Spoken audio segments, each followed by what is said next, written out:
कबूतर ये रे इकडं आद्याला धरायला. तू धरणार आहे आता. कबूतर हिला कधी धरता येणार. गेलं उडून, गेलं उडून कबूतर. का धरणार आहे तू. आता शाळेत सोडलं.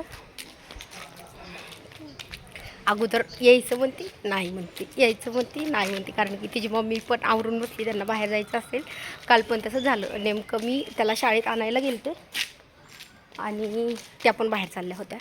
तरी पण एकदा म्हणती आंटीकडे जायचं आहे, एकदा म्हणती मम्मीकडे जायचं आहे, एकदा म्हणती आंटीकडे जायचं आहे. आत्ता पण सेम तसंच. काल नाही आली कारण की दुपारी खूप ऊन पण पडलं होतं आणि त्यांना लगेच जायचं होतं.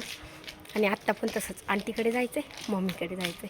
शेवटी मग त्या म्हटलं की वेळ आहे त्यांना बाहेर जायला, तेव्हा मग माझ्यासोबत आली. आणि दादाची चप्पल घातली तर चालता येत नाही, कारण की चप्पल मोठी आहे आणि पायात काही बसत नाही. तरी पण आम्हाला तीच चप्पल आवडती. दादाचीच कॅप आवडती आहे ना तुला.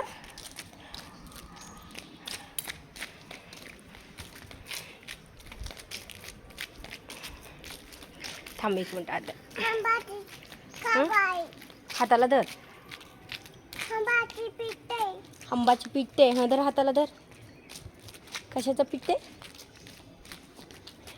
आता आद्या पण जाणार आहे पुण्याला. बघू किती दिवस आहे. आंबाचं पीठ आहे. आंबाला खायला टाकते ना पीठ. टाकतो ना आपण. सावकाश सावकाश असं होते. चप्पल नीट घाल, नीट घाल, नीट घाल, नीट घाल. आंघोळ नाही केली काही नाही, तसंच चालू आहे आम्ही.